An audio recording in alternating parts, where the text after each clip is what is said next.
ดีข้าพเจ้าชื่อท้าวหงเฮอครูคณิตศาสตร์ปี4วันนี้ข้าพเจ้าจะมาแนะนำหรือว่าเก็บผู้ฝึกหัดต่อข้อที่5ซึ่งเป็นจำได้ของไปอ่านผ่านๆเลยก็เก็บไปนำกันเลยเด้อซึ่งคำถามมีอยู่ว่าอยู่ระหว่างภาคกลางและจุดหุ้ง A ห่างจากกันระยะดีเท่า2เมตรเพื่อนวางหน่วยกลมกันแสง O ที่มีรัศมี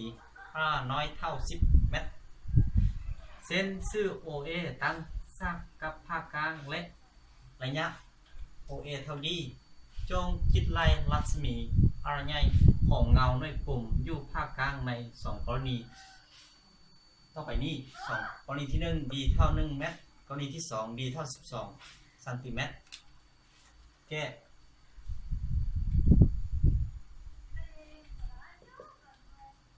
ก่อนอื่นเราต้องอ่านคำถามให้เข้าใจและแต้มรูปให้ได้ระยะภาคจุดหุ้ง A นี่เป็นจุดหุ้ง A หาภาคกลาง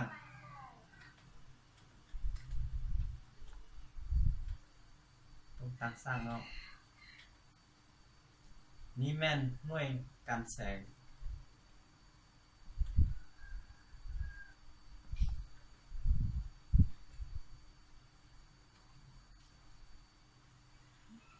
หน่วยกันแสงเนาะกันแสงที่เขาซึ่งว่าระยะนี้มันรัศมีเท่า10เมตรระยะ A O คิด I คิด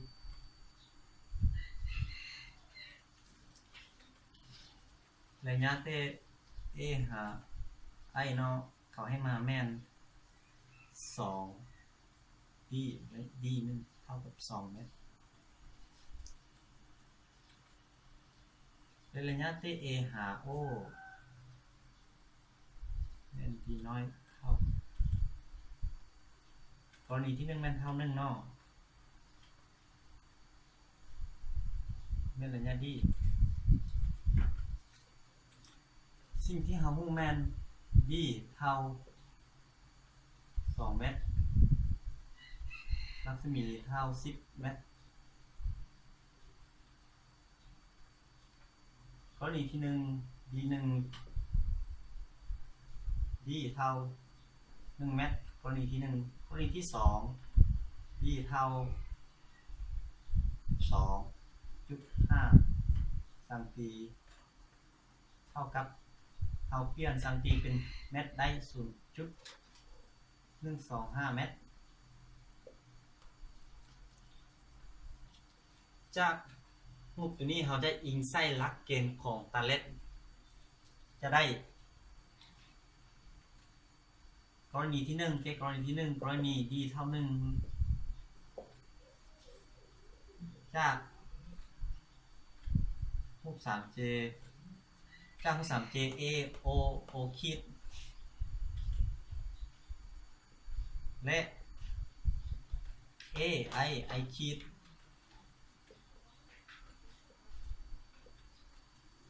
จะได้ I คิดI คิดส่วน I คิดส่วน A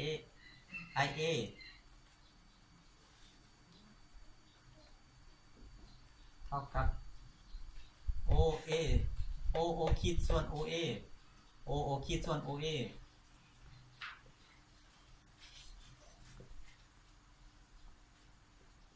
ซึ่งว่า I คิดแม่นสิ่งประมาณแม่นระยะ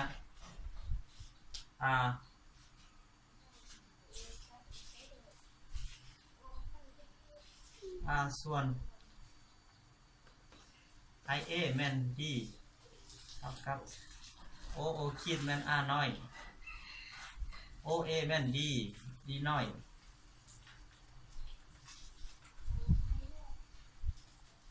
สิ่งที่เขาต้องการซ่องแม่น R เนาะซ่อง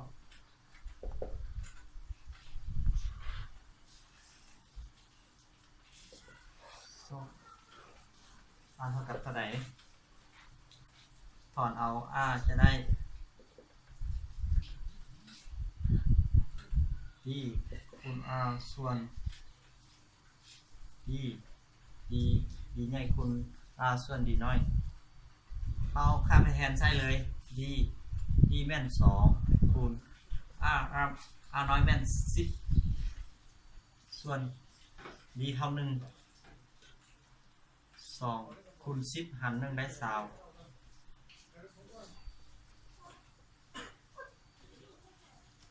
กรณีที่1เขาจะได้ r เท่า20ซึ่งกรณีที่2d เท่า 0.125 เมตรกรณีที่2มันเพียงแต่เปลี่ยนค่าของ d เท่านั้นฉะนั้นเราจะแทนไปใช้สูตรตัวเก่าเลย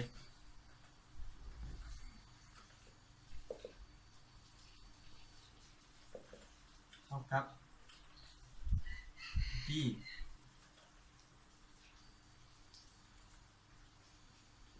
คูณ r ส่วน d d ใหญ่คูณ r ส่วน d น้อยซึ่ง d ใหญ่แม่น2 d r แม่น10ส่วน d น้อยกรณีที่2แม่น 0.125 20หาร 0.125 จะเท่ากับ160เมตร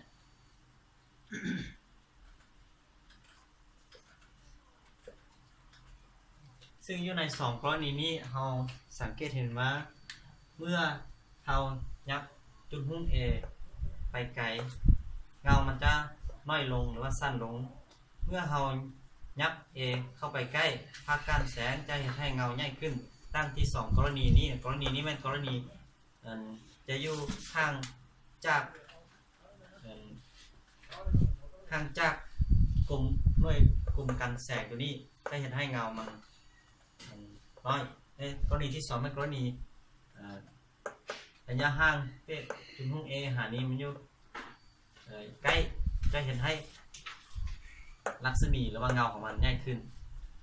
สำหรับเท่านี้จบเพียงเท่านี้ขอขอบใจหลายๆ